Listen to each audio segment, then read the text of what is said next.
अवधूत चिंतन श्री गुरुदेव दत्त श्री स्वामी समर्थ। मी डॉक्टर रजनी कृपान, वास्तू एक्सपर्ट आणि इंटिरियर डिझायनर। आता 2 दिवसांनी दीप अमावस्या येत आहे।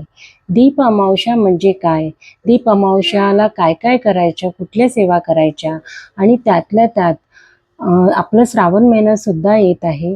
तर दीप अमावस्याचं काय महत्त्व आहे, दीप अमावस्या ही 11 तारखेला आहे की 12 तारखेला आहे, यातही खूप कन्फ्युजन आहे सर्वांना। तर आजच्या व्हिडिओमध्ये मी तुम्हाला सांगणार आहे की दीप अमावस्या ही कधी आहे आणि दीप अमावस्याच्या दिवशी आपल्याला काय काय करायचं आहे। सर्वप्रथम दीप अमावस्याच्या वेळेस आता बघा, दीप अमावस्या ही 12 तारखेला आहे। तर आज हा 10 तारखेला मी व्हिडिओ बनवत आहे आणि तुमच्यापर्यंत कदाचित रात्री येणार किंवा सकाळी 11 तारखेला येऊन जाणार हा व्हिडिओ। तर आतापासून तुम्हाला अमावस्याला, प्रत्येक अमावस्याला आपण काय करत असतो, एक घराची स्वच्छता करत असतो। तर घराची स्वच्छता करण्याच्या मागचं कारण काय आहे, तर अमावस्यालाच का बरं, तर अमावस्या आता बघा, कोणी अंधश्रद्धेकडे पण म्हणतात की अंधश्रद्धा आहे, असं आहे तसं, असं काही नसतं। प्रत्येक अमावस्यानंतर तुम्ही बघाल ना, तर एक कुठला तरी ना सण सुरू होत असतो। आताच बघा ना, जसं आता दीप अमावस्या झाल्यानंतर लगेच दुसऱ्या दिवशी श्रावण महिना येतो। त्या म्हणजे आता ही ऑगस्ट महिन्याची अमावस्या आहे। सप्टेंबर महिन्याच्या अमावस्या झाल्याबरोबर पोळा, हरितालिका, गणपती येत असतो। त्यानंतर नंतर आपली जी ऑक्टोबर महिन्यातली अमावस्या येईल त्यावेळेस नवरात्री सुरू होत असते आणि त्याच्यानंतरची जी अमावस्या आहे त्यावेळेस दिवाळी येत असते। म्हणजे तुम्ही बघा ना, अमावस्या यासाठीच आलेली आहे की तुमच्या घरात तुम्ही अमावस्येला साफसफाई। आता पहिला पॉईंट आपला असा मी तुमच्यासोबत पॉईंटनुसार शेअर करते, म्हणजे तुम्हाला स्टेप बाय स्टेप आज व्हिडिओ आला तर तुम्ही उद्यापासून सुरुवात करा आणि उद्या सकाळी आला तरी तुम्ही सुरुवात करा या कामाला। सर्वात महत्त्वाचं म्हणजे आपल्या घरातली स्वच्छता। काय करायचं आहे तुम्हाला, आता अमावस्येला 2 दिवस आहे, 1 दिवस आहे समजा, तर तुम्हाला घरात स्वच्छता म्हणजे पूर्ण साफसफाई करून घ्यायची आहे। आपण अमावस्येच्या दिवशी साफसफाई करत असतो, पण त्या दिवशी भरपूर पूजा असतात आणि आपल्याला भरपूर सारे म्हणजे लक्ष्मीची पूजा, सर्व रिच्युअल्स असतात। म्हणून आपल्याला काय करायचं, 2 दिवसा आधीपासून आपल्याला घराची साफसफाई सुरू करून घ्यायची आहे। आता तुम्ही तुमच्या हिशोबाने करा, जसा वेळ भेटेल तसा करा, पण त्यानंतर तुम्हाला काय करायचं आहे, अमावस्येच्या दिवशी सकाळी उठायचं आहे लवकर। सकाळी उठून घर झाडायचं आहे। घर झाडून जेव्हा तुम्ही त्यानंतर पुसाल घराला, तर त्या पोछाच्या पाण्यामध्ये तुम्हाला मीठ घालायचं आहे। खड्याचं मीठ असते ते घालायचं, गोमूत्र घालायचं आणि तुम्ही जे फिनाईल वगैरे टाकत असाल ते पण घालायचं। त्यांनी घर स्वच्छ करून टाकायचं, जाळे मळकट कुठेही ठेवायचं नाही घरामध्ये। त्यानंतर मी उंबरठ्याचं महत्त्व आणि उंबरठ्यावर हळदीचे लेपन कसं करायचं हे सुद्धा तुमच्यासोबत शेअर केलं याच्या आधीच्या व्हिडिओमध्ये। जर तुम्ही बघितलं नसेल तर तो व्हिडिओ आवर्जून बघा। आणि अमावस्याला तर उंबरठ्यावर, दाराच्या उंबरठ्यावर हळदीचे लेपन करायचे असते, तर तुम्ही हळदीचे लेपन करा व्यवस्थित पद्धतीने। हळदीचे लेपन झाल्यानंतर आता आपल्या घरातले जे देव असतात त्या देवांना चांगल्याने उजळवून काढा। म्हणजे बघा, असं नाही की सर्वांच्या म्हणजे सर्व ताई ज्या आहेत, वर्किंग असो की हाऊसवाईफ असो, त्या म्हणजे कसं बिझी असतात, इतकं रोज रोज इतकं देवाचं करणं, पूजा करणं हे सर्व पॉसिबल नाही आहे। आपण लगेच पाणी घालतो, देवांना स्नान घालतो आणि त्यांची पंचोपचारी पूजा करून घेतो।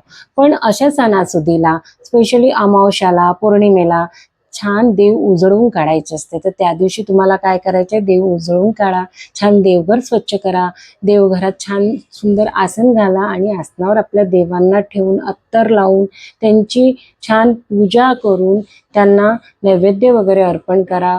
फुलं वाहा, हळदी कुंकू अक्षिता, ज्या पद्धतीने तुम्ही पूजा करता त्या पद्धतीने तुम्ही पूजा करा। ही तर आपली सकाळची सेवा आहे जी आपण नेहमीच करत असतो। पण अमावस्याला इतकं स्पेशल काय आहे, अमावस्याला म्हणजे मी आताच तुम्हाला सांगितलं आहे की का बरं आपण अमावस्याला इतकं सर्व करून घेतो, कारण की प्रत्येक अमावस्यानंतर दुसऱ्या दिवशी लगेच कुठल्या ना कुठल्या मोठ्या सणाला सुरुवात होत असते। तर आता हे झालं तुमचं करून। त्या दिवशी दीप अमावस्या असते. दीप अमावस्या का बरं म्हटल्या जाते? दीप अमावस्याला आपल्या घरात जे दिवे, पणत्या, समई असते त्याची पूजा केली जाते. तर आता त्याच्यासाठी तुम्हाला काय करायचं आहे, खूप घाई नको व्हायला म्हणून तुम्हाला दुपारी जेव्हा वेळ भेटेल, आदल्या दिवशी किंवा दुसऱ्या दिवशी दुपारीच, माझ्याकडे ना थोडं आजूबाजूला काम सुरू आहे, आवाज येत असेल तर प्लीज तुम्ही त्याला इग्नोर करा, सॉरी. तर त्यात काय करायचं की दिवे आधी स्वच्छ करून ठेवायचे सर्व. दिवे आहे, पणत्या आहे, समई आहे, तुमच्या घरात जे काही तुम्ही म्हणजे दिवा लावत असेल ज्यात, ते सर्व तुम्हाला स्वच्छ धुवून घ्यायचे आहे. आणि त्यानंतर संध्याकाळी तुम्हाला सूर्यास्तानंतर आणि रात्रीच्या आधी, अंधार पडायच्या आधी जो काळ असतो मध्यकाळ, त्या काळात, प्रदोष काळात तुम्हाला दिव्यांची पूजा करायची आहे. आता पहा, तुम्ही दुपारीच दिवे स्वच्छ करून ठेवले तर त्यात तुम्ही वाती आणि तेल, तिळाचं तेल घ्या. तिळाचं तेल आवर्जून घ्या, नसेल तर तुमचे घरचे साधं तेल घ्या. आणि त्यात तुम्हाला काय करायचं आहे की हे टाका, आपलं तुपाची ज्योत लावा. काही दिवे तिळाच्या तेलाचे करा, काही जे फुलज्योत लावतो असे दिवे असेल तर त्यात फुलज्योत लावा. ओके. तर अशा प्रकारे फुलज्योत लावल्यानंतर आता आपले दिवे पण रेडी आहे, तर तुम्हाला त्यावेळेस जास्त घाई होणार नाही. मग संध्याकाळी देवासमोर जागा स्वच्छ करून, आता तुमच्या घरी ज्या पद्धतीने जागा असेल, देवघरात जागा असेल तर देवघरात पूजा करा. अदरवाईज छानपैकी जमीन स्वच्छ करून त्यावर रांगोळी घालून चौरंगपाट घाला. चौरंगपाटाच्या भोवताल सुद्धा रांगोळी टाका. आणि चौरंगावरती तुम्हाला एक आसन घालायचे आहे.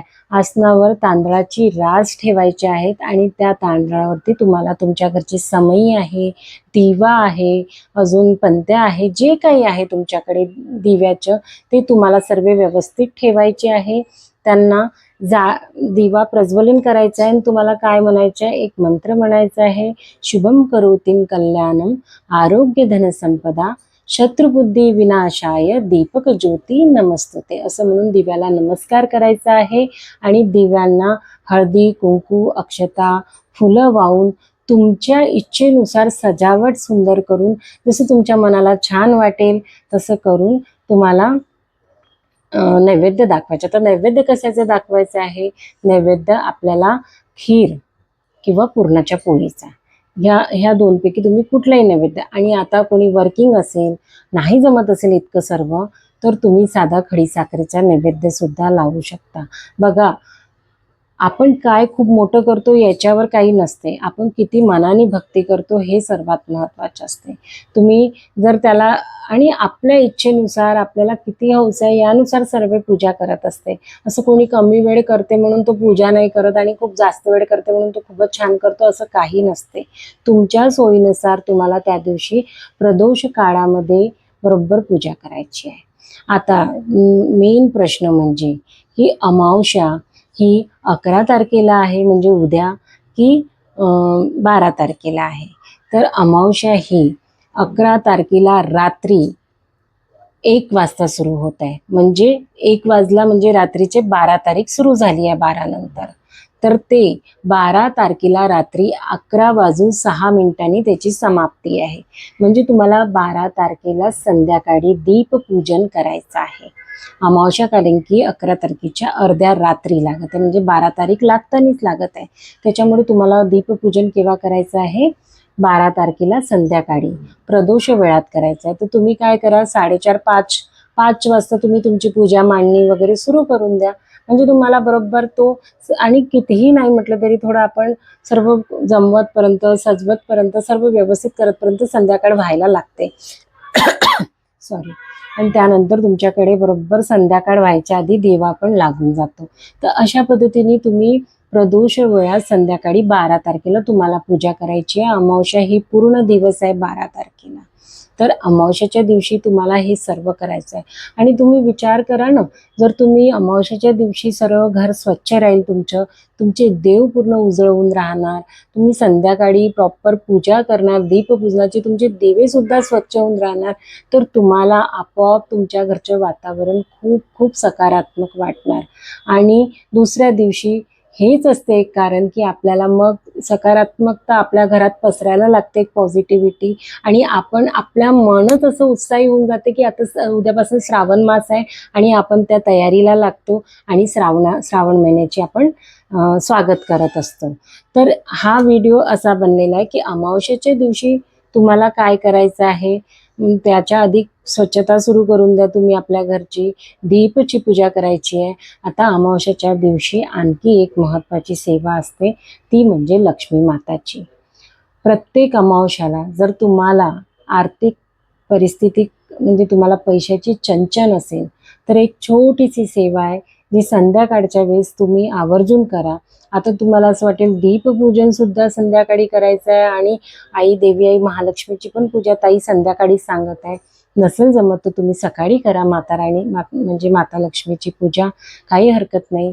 तुम्ही 2-3 प्रकारच्या ह्या ज्या मी सेवा सांगत आहे त्यापैकी कुठलीही एक सेवा तुम्ही या दिवशी करू शकता आणि माझं ऐका तुम्हाला खूप फायदा होईल. सर्वात पहिली सेवा म्हणजे कुंकुमार्चन. कुंकुमार्चन हे कसं करायचं यावर मी एक सेपरेट व्हिडिओ बनवणार आहे. जमलं तर मी त्या दिवशीचा शूट नक्की करणार कुंकुमार्चनचा. पुन्हा नसेल आता कुंकुमार्चनची सेवा तुम्हाला माहीत नसेल तर महालक्ष्मी अष्टकम सुद्धा आहे जे आपण मार्गशीर्ष महिन्यात म्हणत असतो, ते तुम्ही म्हणा. तुम्ही महालक्ष्मी अष्टकम 3दा म्हणू शकता, 5दा म्हणू शकता, 11दा म्हणू शकता. अशा पद्धतीने तुम्ही महालक्ष्मी अष्टकम म्हणू शकता. श्रीसूक्तम तुम्ही म्हणू शकता. श्रीसूक्तम म्हणून तुम्ही कुंकुमार्चन जर आता सध्या तुम्हाला माहीत नसेल तर तुम्ही श्रीसूक्तम म्हणून सुद्धा एक श्रीयंत्र असेल तर श्रीयंत्रावरती तुम्ही कुंकू वाहू शकता. असं म्हणत म्हणजे आपलं श्रीसूक्तम म्हणत तुम्ही हे सेवा महालक्ष्मीच्या हे 3 सेवा आहे त्यापैकी तुम्हाला जी म्हणजे इझी सोपी वाटत असेल ती सेवा तुम्ही त्या दिवसावर करू शकता. हा माझा आजचा व्हिडिओ होता की दीप अमावस्या आपल्याला कशी साजरी करायची आहे. दीप अमावस्येच्या दिवशीपासून सकाळपासून आपल्याला काय करायचं आहे.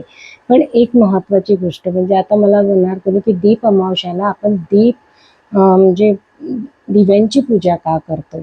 तर आता काय होतं की श्रावण महिन्यापासून दिवस थोडा लहान होत जातो आणि रात्र लवकर होत असते, रात्र मोठी होत जाते.